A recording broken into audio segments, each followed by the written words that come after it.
नमस्कार दोस्तों, मैं कार्तिक आपको फिर से हमारे इस नए चैनल पर एक नई कहानी के साथ स्वागत करता हूँ।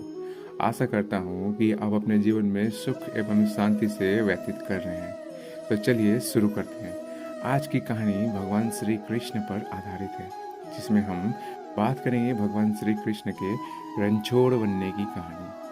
भगवान श्री कृष्ण का जन्म कंस का वध कर समस्त पृथ्वी लोक को उसके अत्याचारों से मुक्त कराने हेतु हुआ था।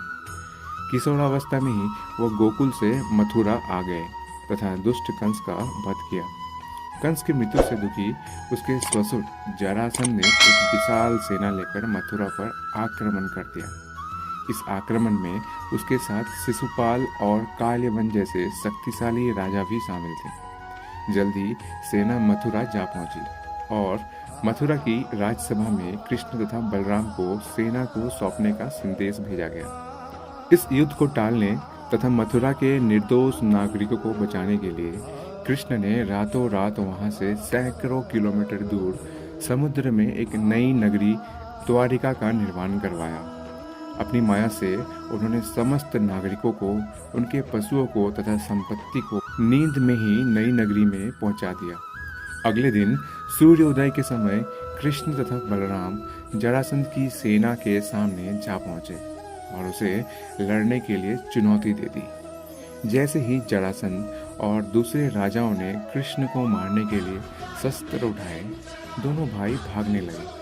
उन भाइयों के पीछे जरासंध तथा काल्यवन जैसे राजा भी भागने लगे। कुछ ही देर में दोनों भाई बहुत आगे निकल गए और उनके पीछे केवल मात्र काल्यवन रह गया। उसे देवताओं ने वरदान दिया था कि उसकी हत्या किसी अस्त्र या शस्त्र से नहीं होगी। ऐसे में वो निर्भीक था और लगातार कृष्ण का पीछा करते करते एक गुफा में जा पहुंचा। गुफा में राजा मुचुकुंद सो रहे थे, जिन्हें इंद्रदेव ने वरदान दिया था कि जो भी उन्हें उठाएगा वो उनके देखते ही जलकर भस्म हो जाएगा। वहां पहुंचकर कृष्ण ने सोए हुए मुचुकुंद पर अपना पीताम्बर डाल दिया और स्वयं छिप गए।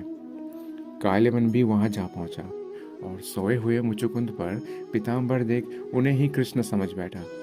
उसने मुचुकुंद को उठाने के लिए लात मारी, जिसके कारण उनकी निद्रा खुल गई और उनके देखते ही काल्यवन वहीं पर जलकर भस्म हो गया।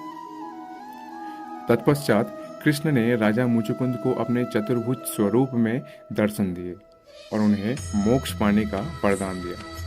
वहीं दूसरी ओर जरासंध और बाकी राजा पूरी तरह से खाली मथुरा देखकर वापस लौट गए। युद्ध से भागकर कृष्ण ने रखा देवताओं का वरदान का मान।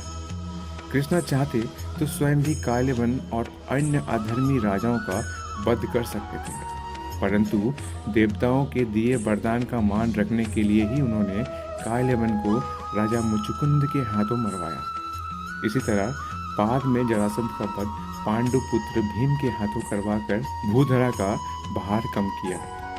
इस तरह कृष्ण ने दिया दुनिया को उदाहरण। इस कहानी के बाद कृष्ण के नाम के साथ हमेशा के लिए रणछोड़ जोड़ दिया गया।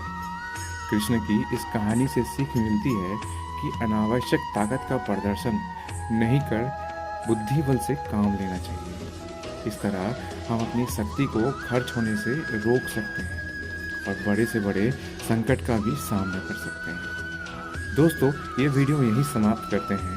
अगर ये वीडियो आपको पसंद आया हो तो इस चैनल को सब्सक्राइब जरूर करें, ताकि आगे भी आपको ऐसे रोचक कहानियाँ मिलती रहे। फिर मिलते हैं एक नए वीडियो के साथ। तब तक खुश रहिए, स्वस्थ रहिए और कहानियाँ सुनते रहिए। धन्यवाद।